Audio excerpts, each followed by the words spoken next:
a Velociraptor.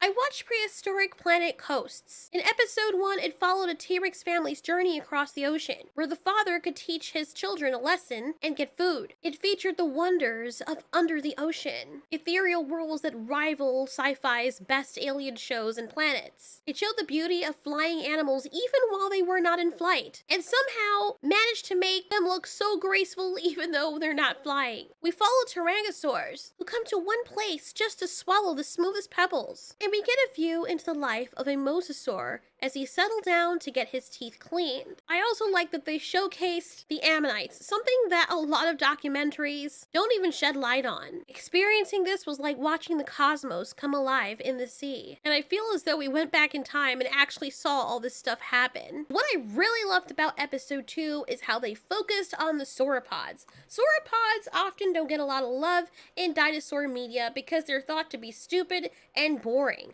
but oh boy, did this show give them personality. So females scrutinize the newly arriving males. One thing I love is how they make them so colorful, so you can not only tell the species of dinosaur it is, but you can also see some personality in them as well. The sacks that they have given these males and using it as a means to attract females is so well done. The Dreadnoughtus fight was one of the most spectacular things I've seen concerning sauropods on a dinosaur documentary.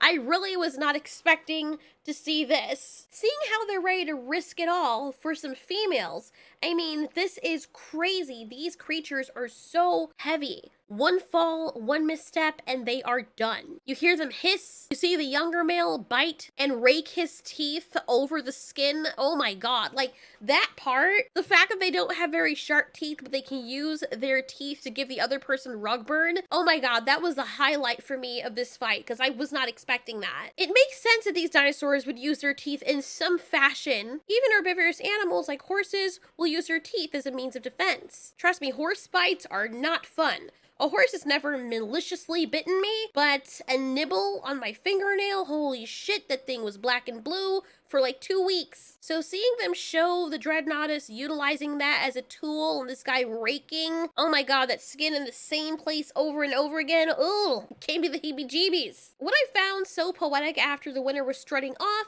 is how they zoomed out, leaving the dead male here, and how they took the largest animal, or one of the largest animals that ever walked, and made them look like tiny little millipedes. Look at how insignificant this creature looks from so high up, much less in outer space. This creature that could weigh up to like 40 tons looks so insignificant from the sky, and that's what really shocks me. So apparently when he lost the fight and he fell down, all his weight came crushing down on him, and he probably died due to internal bleeding. It was sad seeing him try to get back up, but I think as the old bull tried to raise himself up again, he just did more damage, and when he fell again, that was the last time he ever got up. That was the last time anyone saw him alive, and I believe he just slowly died there. It also is a testament to how unforgiving life is. He was the king of his game. Nobody dared to challenge him. But when the younger male came along, it made him realize that he wasn't so tough as he used to be. And by risking it all just to keep his position, it ended up costing him his life. My favorite scene, however, of episode 2 was that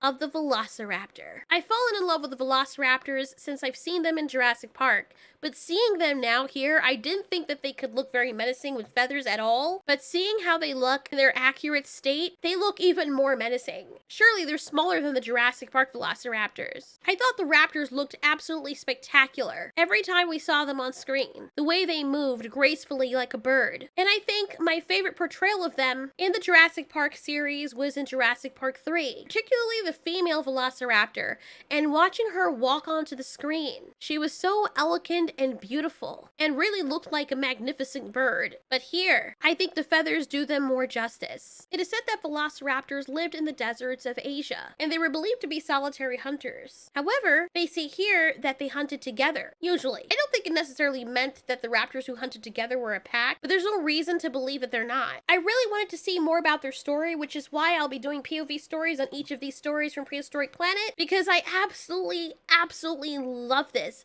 and there's so much to glean from this. My imagination is just going freaking wild, wondering what happens with these raptors after they leave the screen and what happened before. Another favorite of mine is the Mononychus.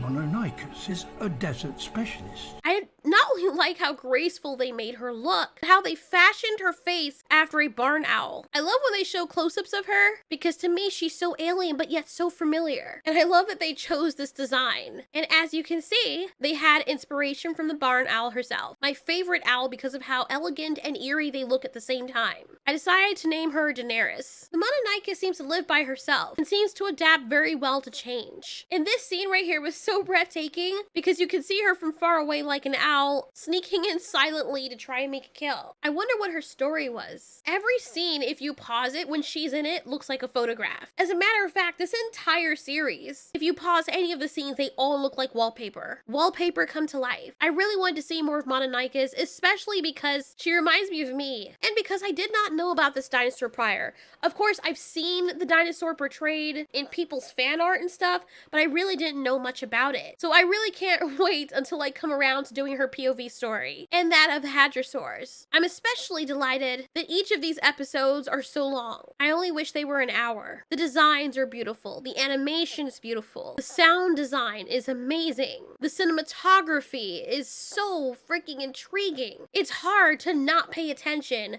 when you're watching these animals come to life on screen. We only briefly got to see the tarbosaurs, but we don't really get anything on them, and I think that's because in previous dinosaur documentaries, they have told stories centering these dinosaurs, but I really would like to see more on them. They have a family unit, and I did some fan art of only a couple of the dinosaurs from the series. And the best I got was that two of the tarbosaurs are brother and sister. Talgo is the male on the left, and Sholin is the female on the right, and she's really annoying. And he's trying to grow up and be like, leave me alone, I'm a hunter, I'm tough. And she's like, I love you. And that's just like the basic lore I have for them. But I kind of like that we don't get to see everything about them in one go. It keeps the imagination wet.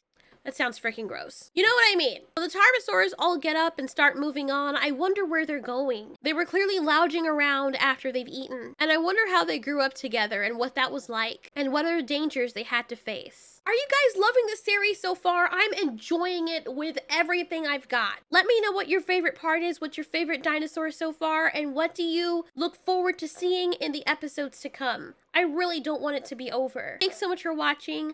This has been Ultiori. You ask, we answer.